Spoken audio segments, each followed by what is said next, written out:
Welcome back മല്ലോ story world. കഥ പാതി വഴിയിൽ, പാർട്ട് 27. അവതരണം ഷെറിനോഷ.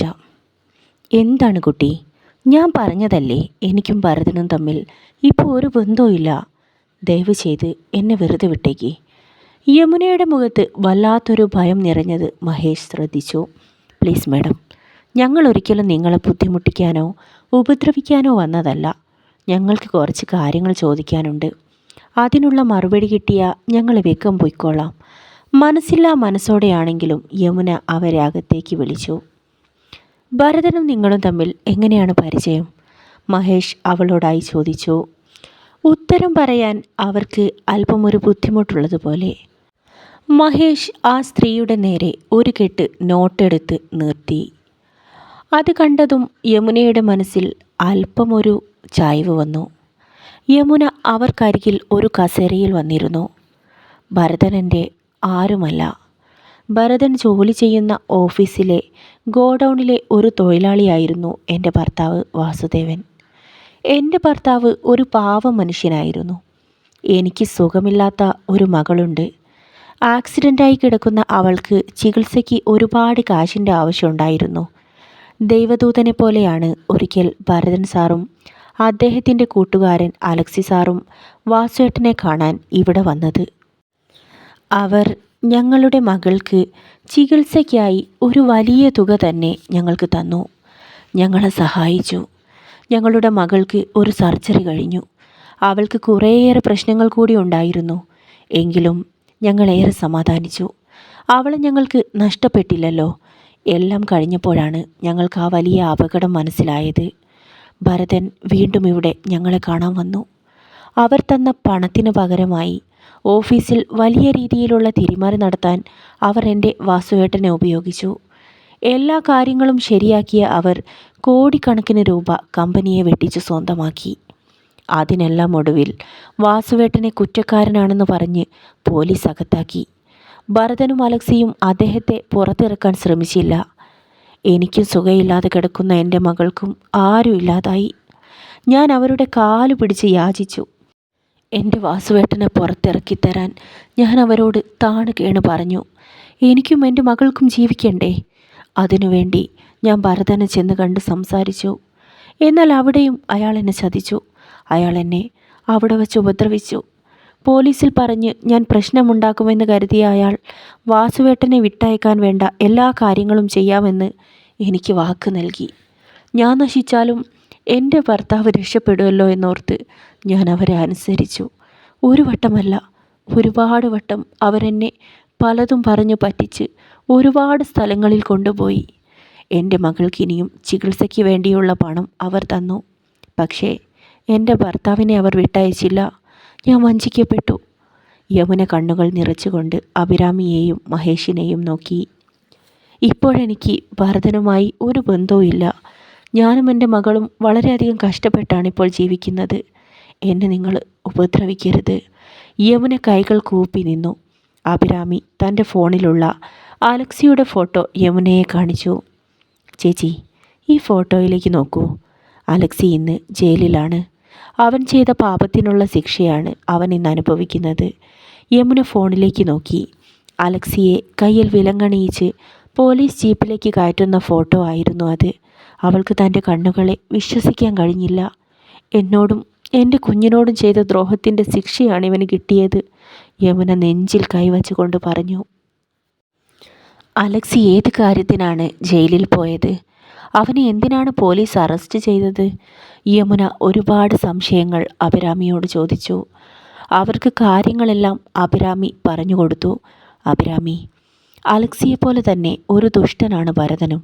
അവർ രണ്ടുപേരും ഒന്നിച്ചാണ് എൻ്റെ ജീവിതം ഈ അവസ്ഥയിലാക്കിയത്. എൻ്റെ വാസുവേട്ടൻ ഇന്ന് ഞങ്ങളോടൊപ്പം ഉണ്ടായിരുന്നെങ്കിൽ ഞാനും എൻ്റെ കുഞ്ഞും ഇത്ര കഷ്ടപ്പെടേണ്ടി വരില്ലായിരുന്നു. അവരുടെ മുന്നിൽ സമാധാനത്തിന് വേണ്ടി ഞാൻ എൻ്റെ ശരീരം പോലും വിറ്റു. എന്നിട്ടും എനിക്ക് രക്ഷയുണ്ടായിരുന്നില്ല. യമുന ജീവിതത്തിലാകെ നിരാശ പടർന്ന അവസ്ഥയിലായിരുന്നു. ചേച്ചി, നിങ്ങൾക്ക് ഭരതനെതിരെ കേസ് കൊടുത്തൂടെ?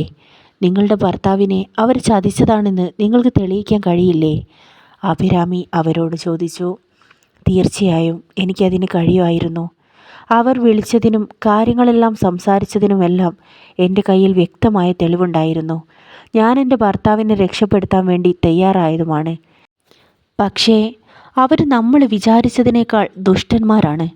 അവരെൻ്റെ മകളെയും എന്നെയും കൊന്നുകളയുമെന്ന് ഭീഷണിപ്പെടുത്തി. യമുന കണ്ണുനീർ തുടച്ചു. കേസ് നടത്തണമെന്ന് ഞാൻ കരുതിയിരുന്നു. അതിനൊരുപാട് കാശിൻ്റെ ആവശ്യമുണ്ടായിരുന്നു. പക്ഷേ എൻ്റെ കയ്യിൽ ഒന്നും ഉണ്ടായിരുന്നില്ല. കയ്യിലൊന്നുമില്ലാതെ നിന്ന എന്നോട് അവരുടെ ഭീഷണി കൂടിയായപ്പോൾ ഞാൻ എല്ലാത്തിൽ നിന്നും പിന്മാറി നിന്നു. അഭിരാമി മഹേഷിൻ്റെ മുഖത്തേക്ക് നോക്കി. ഇത് തന്നെ താൻ ഇത്ര കാലവും തിരഞ്ഞു നടന്ന ആ പിടിവള്ളി എന്ന് അഭിരാമിക്ക് മനസ്സിലായി. അവൾ ബാഗ് തുറന്ന് ഒരു കെട്ട് നോട്ടെടുത്ത് യമുനയുടെ മുൻപിലേക്ക് വച്ച് നീട്ടി. ക്യാഷ് കണ്ടതും യമുനയുടെ കണ്ണുകൾ തിളങ്ങി. ചേച്ചി, നിങ്ങളെ ഞങ്ങൾ സഹായിക്കാം. ഭരതനെതിരെയുള്ള എല്ലാ തെളിവുകളും നിരത്തി നിങ്ങൾ അയാൾക്കെതിരെ കമ്പനിയിൽ നടന്ന തിരിമറിക്കെതിരെ കേസ് കൊടുക്കണം. നിങ്ങളുടെ ഭർത്താവിനെ കള്ളക്കേസിൽ കുടുക്കിയതാണെന്നും യഥാർത്ഥ കള്ളന്മാർ ഭരതനും അലക്സിയുമാണെന്നും നിങ്ങൾ പറയണം. നല്ല ഒരു വക്കീലിനെ വച്ച് വാദിക്കാനുള്ള ചെലവ് മുഴുവനും ഞങ്ങൾ നോക്കിക്കോളാം. കമ്പനിക്കും മാത്യു സാറിനും നിങ്ങൾ പറയുന്നതിൽ വിശ്വാസ്യത വന്ന ബാക്കി കാര്യങ്ങളെല്ലാം അവർ നോക്കിക്കോളും. നമുക്ക് എത്രയും പെട്ടെന്ന് നിങ്ങളുടെ ഭർത്താവിനെ പുറത്തു കൊണ്ടുവരണം. യമുനയെ കാര്യങ്ങളെല്ലാം പറഞ്ഞേൽപ്പിച്ച് ധാരണയിലെത്തിയ ശേഷം അഭിരാമിയും മഹേഷും അവിടം വിട്ടുപോയി. അന്നത്തെ ദിവസം പൂജ അലക്സിയുടെ കമ്പനിയിൽ ജോലി ചെയ്യുന്ന അഭിരാമിയെ കാണാൻ തന്നെ തീരുമാനിച്ചു. അവൾ ഓഫീസിൻ്റെ പുറത്ത് ഏറെ നേരമായി കാത്തിരിക്കാൻ തുടങ്ങിയിട്ട്. ഭരതൻ പറഞ്ഞതുപോലെ അലക്സിയുടെ ഓഫീസിൽ ഒരു അഭിരാമി വർക്ക് ചെയ്യുന്നുവെങ്കിൽ അതുതന്നെയായിരിക്കും താൻ അലക്സിയോടൊപ്പം ഫോട്ടോയിൽ കണ്ട പെൺകുട്ടി. ഏറെ നേരം കാത്തിരുന്നുവെങ്കിലും അഭിരാമി ഓഫീസിലേക്ക് വന്നില്ല. അവൾ കാറിൽ കയറി തിരിച്ചു പോവാൻ തുടങ്ങി. അപ്പോഴാണ് ഓഫീസിൻ്റെ മുൻവശത്തേക്ക് ഒരു വൈറ്റ് ഹോണ്ട സിറ്റി കാർ വന്ന് നിർത്തിയത്. എന്തുകൊണ്ടോ പൂജയ്ക്കപ്പോൾ മഹേഷിനെ ഓർമ്മ വന്നു. അവൻ്റെ വണ്ടിയും ഇതേ മോഡലായിരുന്നു. ആ കാറിൽ നിന്നും സുന്ദരിയായ ഒരു പെൺകുട്ടി പുറത്തേക്കിറങ്ങി. പൂജ അവളെ അല്പസമയം നോക്കി നിന്നു. എവിടെയോ കണ്ടു മറന്ന മുഖമാണത്. പക്ഷേ ആരാണെന്ന് മനസ്സിലാവുന്നില്ല. പെട്ടെന്ന് അവളുടെ തലച്ചോറിലേക്ക് ആ പേര് ഓടിയെത്തി. അഭിരാമി. മഹേഷിൻ്റെ വീട്ടിലെ ജോലിക്കാരി സ്ത്രീയായ കനകയുടെ മകൾ അഭിരാമി. ചുളിവ് വീണ പാവാടയും ബ്ലൗസും ഇട്ട് മുടി പിന്നിവെച്ച് മഹേഷിൻ്റെ വീട്ടിൻ്റെ മുറ്റമടിച്ചുകൊണ്ട് മൂളിപ്പാട്ട് പാടിയിരുന്ന ആ പെണ്ണിൻ്റെ രൂപത്തിലും ഭാവത്തിലും ഒരുപാട് മാറ്റങ്ങൾ. അവളേതോ വലിയ വീട്ടിലെ പെൺകുട്ടിയെ പോലെയാണ് ഇവിടേക്ക് വന്നിറങ്ങിയിരിക്കുന്നത്. ഒരു പക്ഷേ ഇവളാണോ താൻ തേടി നടക്കുന്ന അഭിരാമി? ഒരു വെള്ളിടി പൂജയുടെ മനസ്സിലൂടെ പാഞ്ഞുപോയി. അഭിരാമി കാറിൽ നിന്നും ഇറങ്ങി ഓഫീസിലേക്ക് നടന്നു. അല്പം മുന്നോട്ട് നടന്നതും അവൾ വീണ്ടും വണ്ടിയിലേക്കൊന്ന് തിരിഞ്ഞു നോക്കി. ആ സമയത്ത് കാറിൻ്റെ മുൻവശത്തെ ഗ്ലാസ് വിൻഡോ താഴ്ത്തി അതിലൂടെ ഒരാൾ അഭിരാമിയെ നോക്കി കൈവീശി കാണിച്ചു. ആ ഡ്രൈവറെ കണ്ട പൂജയുടെ ഹൃദയം പോലും ഒരു നിമിഷം വിറച്ചുപോയി. മഹേഷ്, തൻ്റെ ഭർത്താവ്, തൻ്റെ കഴുത്തിൽ മിന്നുകെട്ടിയ മഹേഷാണത്. അവൾ ഒരു നിമിഷം തൻ്റെ കാറിൻ്റെ പിന്നിലേക്ക് മാറി മറഞ്ഞു നിന്നു. അഭിരാമി അവൻ്റെ നേരെ കൈ വീശി കാണിച്ച് ഓഫീസിനകത്തേക്ക് കയറിപ്പോയി. അല്പസമയം കൂടി അഭിരാമി പോയ വഴിയിലേക്ക് നോക്കി മഹേഷ് പ്രണയപരവശനായി നിൽക്കുന്നത് പൂജ കണ്ടു. തൻ്റെ കണ്ണിനെ പോലും വിശ്വസിക്കാൻ കഴിയാത്ത ഒരവസ്ഥയിലായിരുന്നു പൂജ. പാതി വഴിയിൽ കഥയുടെ ഈ ഭാഗം ഇവിടെ അവസാനിക്കുന്നു.